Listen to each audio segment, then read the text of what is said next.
प्रायः हम गेस्ट और मेहमानों में पुरुषों को देखते हैं, पर हमारे बीच में आज उपस्थित हैं भारतवर्ष में जिन्होंने अपनी एक खास पहचान बनाई है।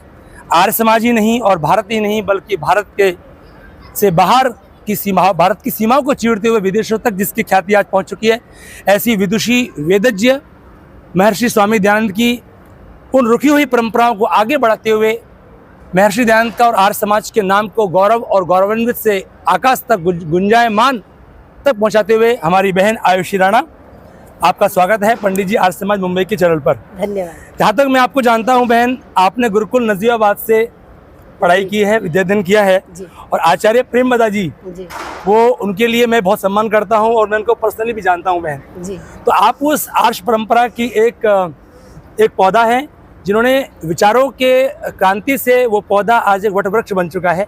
अभी 150वें उत्सव आर्य समाज की 150वीं जयंती के महोत्सव सम्मेलन में वाशिंगटन मुंबई में आप आए हैं दिल्ली से, तो आपका सुंदर उद्बोधन हमने सुना, तो उसमें आपने बहुत सारे विषय रखे और उसी विषय में आयुषी जी एक प्रश्न है हमारे मन में, वो मैं आपसे करना चाहता हूँ, जो मैं ही नहीं बल्कि आर्य समाज के बहुत लोग आर्य विचारधारा आपकी तरफ आज उनकी निगाहें हैं और आपसे प्रश्न वो चाहते हैं।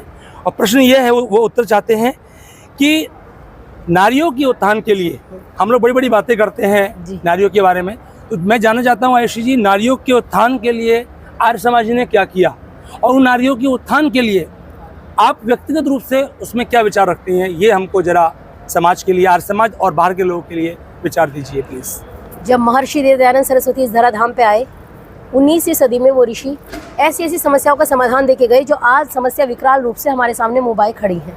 उन्होंने एक एक समस्या का समाधान किया, लेकिन महर्षि दयानंद सरस्वती जैसे डॉक्टर नब्ज जानता है कि सही दिशा कौन सी है, सही कार्य कौन सी दिशा में करना है। कई बार कार्य करते रहते हैं लेकिन परिश्रम का फल कुछ नहीं निकलता, लेकिन महर्षि देव दयानंद सरस्वती ने उन्होंने कहा मातृमान पितृमान आचार्यमान पुरुषो वेदा, बालक की जो प्रथम गुरु है वो माँ है, और अगर माँ ही शिक्षित नहीं होगी। जब महर्षि दयानंद आए तब सती प्रथा जैसी बीमारी हमारे देश में चल रही थी, बाल विवाह, अनमेल विवाह, गुण कर्म स्वभाव के अनुसार तो खैर विवाह अभी भी नहीं हो रहे हैं। महर्षि दयानंद कहते थे गुण कर्म स्वभाव के अनुसार विवाह होना चाहिए, हमारे जाति के अनुसार विवाह होता है। तो आज समाज में जो विघटन इत्यादि देखने को मिलता है उसका सबसे बड़ा कारण यही है कि गुण कर्म स्वभाव नहीं देखते, हम प्रॉपर्टी देखते। लेकिन ऋषि दयानंद ने यही कार्य किया, उन्होंने कहा गुण कर्म स्वभाव के अनुसार विवाह होगा। और माता बच्चे को गर्भाधान से लेकर के, सत्यार्थ प्रकाश में स्वामी दयानंद लिखते हैं कि गर्भाधान से लेकर के और जब तक संपूर्ण विद्या ना हो तब तक माता बच्चे को सुशीलता का उपदेश करे। अब आप विचार करो, उस समय कह दिया कि महिलाएं वेद नहीं पढ़ सकती, ऋषि दयानंद के पहले आने से था, आज भी कई लोग कह देते महिलाएं वेद नहीं पढ़ सकती, गायत्री मंत्र नहीं पढ़ सकती। तो जब ऋषि देव दयानंद आए होंगे तब तो कितना अंधकार होगा, तब तो कैसा समय होगा, इतना कठिन समय था। महर्षि देव दयानंद सरस्वती आए, वह महिलाओं के वकील बन के आए और उन्होंने कहा कि यथे माम वाचम कल्याणी माँ वदानी जनेभ्यः ब्रह्मराजनेभ्यः शूद्राचार्य च स्वाचार्याय, मनुष्य मात्र को वेद पढ़ने का अधिकार है। आज हमारे देश में इतने मत मतांतर संप्रदाय चल रहे हैं, कोई कहता है महिलाएं खेती हैं, कोई कहता है इनमें रूह नहीं होती, आत्मा नहीं होती, लेकिन एक मात्र सत्य सनातन वैदिक धर्म है जो कहता है कि अहम केतु अहम मूर्धा अहम उग्र विवाचिनी, जो वैदिक नारी कहती है। यत्र नार्यस्तु पूज्यन्ते रमन्ते तत्र देवता की बात मनुस्मृति करती है। तो महर्षि देव दयानंद सरस्वती ने महिलाओं का जो खोया हुआ आदर था उसको लौटाया और नारी जाति को पुनः प्रतिष्ठित किया, जिससे अनेकों गुरुकुलों की स्थापना हुई। और जैसे आज आप गुरुकुल देख पा रहे हैं, आपने प्रारंभ में जिक्र किया, प्रारंभ में चर्चा की कि मेरी आचार्य डॉक्टर प्रियंवदा वेद भारती जी, आप देखो उन्होंने एक गुरुकुल की स्थापना की और एक गुरुकुल से कितनी बच्चियां शिक्षित हुई और कितनी बच्चियां कहाँ कहाँ जाके प्रकाश करेंगी। अब वो इतने स्टेट की बच्चियां पढ़ती है, इतने राज्य की बच्चियां पढ़ती है, तो मूल काम तो वही है।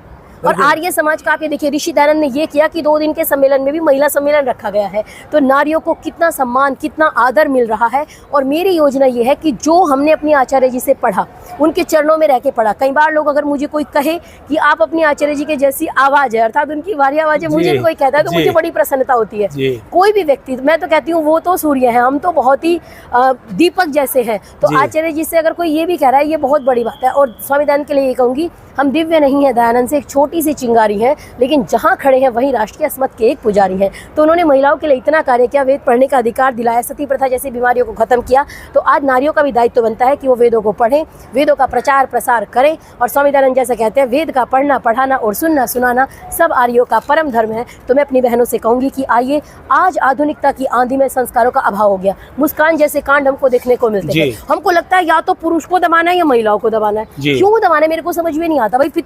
अगर वामपंथियों को सुनो तो आपको लगेगा सब कुछ इस दुनिया में जो बुरा है वो सब पुरुष है। जी। और जो सब अच्छा है वो महिलाएं हैं, लेकिन ऐसा नहीं होता।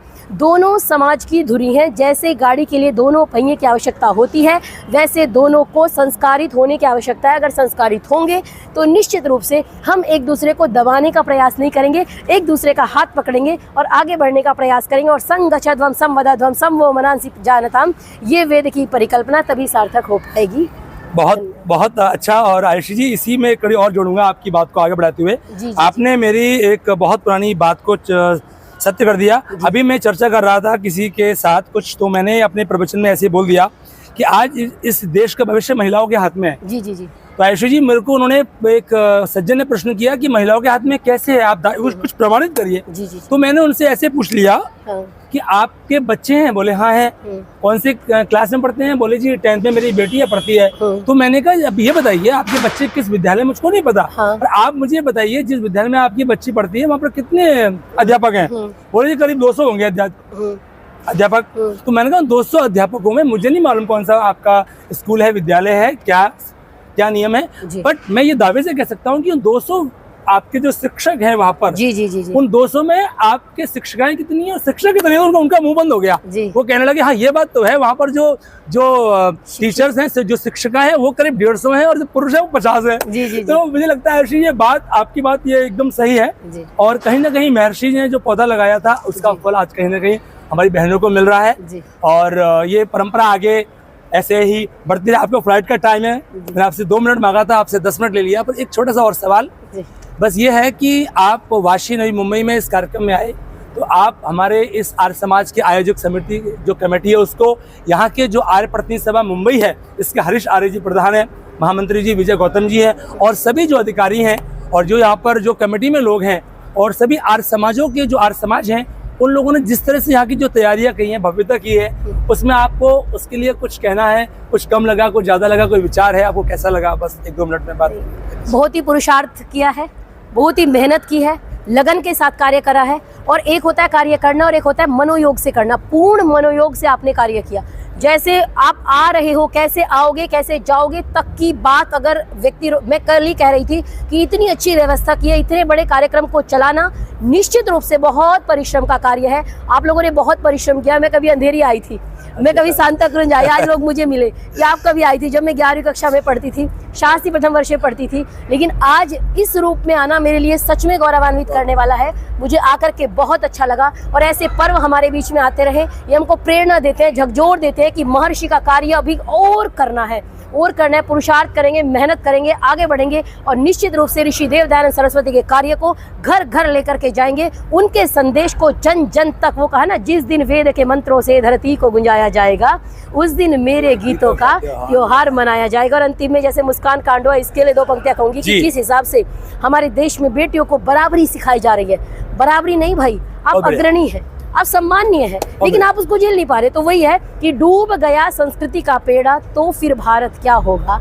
लुट गई पूंजी परंपरा की तो फिर भारत क्या होगा। भारतीयता भूल गए सब, भाषा भूषा अंग्रेजी, अपना छोड़ा चाल चलन, पहना बाना है रंगरेजी।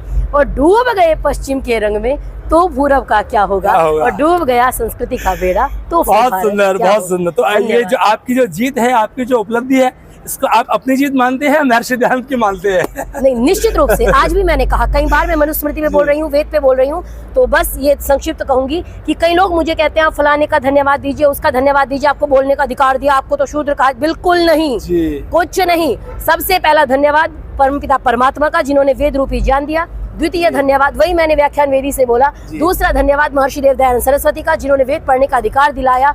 और तीसरा धन्यवाद माता पिता और आचार्य डॉक्टर प्रेमवदा वेद भारती जी का। उनका तो मैं धन्यवाद नहीं कर पाऊंगी, बहुत बढ़िया, क्या कहूँ, मेरे पास शब्द नहीं है। आप जो मुझ में अच्छाई देखते हैं वो सब आचार्य जी की देन है, और जो भी अगर एक भी बुराई है वो सब मेरी स्वयं की देन है, मेरे संस्कारों की देन है, आचार्य जी की देन नहीं है। आप सुन रहे थे आयुषी राणा जी को।